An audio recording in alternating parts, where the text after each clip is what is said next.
Bashir Faraj lost his left leg in May. The 23-year-old student was protesting at the border fence between the Gaza Strip and Israel when he was shot by an Israeli sniper. In his family, he's not the only one. He's one of 4 cousins in this room who've been injured at what Palestinians call the Great March of Return. A 5th is in hospital after being injured only days ago. But Saturday's 1-year anniversary of the start of the protests, which Israel calls riots, will bring Bashir and his cousins out again. I have accepted my injury, and on March 30th I'm going to take part, and I will be at the front of the protest. People can stare at me, but it doesn't affect me. That attitude is shared by his family. Bashir's cousin Muhammad has been injured 6 times. When asked whether he'd be participating, it was an easy question. Of course, is the response. We don't do it for anyone else, or so that we can get money. We participate because we believe in the idea, and the evidence is that when one of us is injured, we still go back to protest again, because the goal isn't to get injured and stay at home.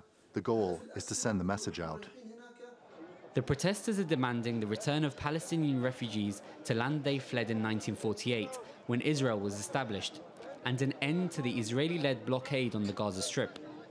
In the year since the protests started, at least 266 Gazans have been killed. And the likelihood of war has also increased. On Monday, Israel hit Gaza with dozens of airstrikes after a rocket fired from the Strip hit a family home north of Tel Aviv. This shows you just how close Gaza came to a war only a few days ago.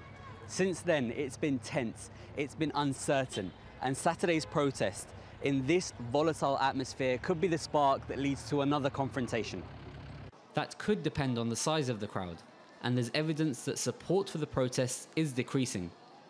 There's also been anger towards Hamas, the Palestinian group that controls the Gaza Strip.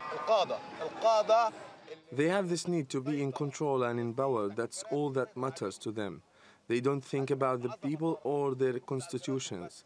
They don't think about freeing Jerusalem. All they care about is how to stay in office. That's true for those in Gaza and in the West Bank. Protests complaining about economic conditions have quickly been put down by Hamas. That anger has also translated into opposition to the Great March of Return. After a year, opinions on whether the protests have succeeded are divided. But with big crowds still expected on Saturday, the risk of another bloody confrontation is high.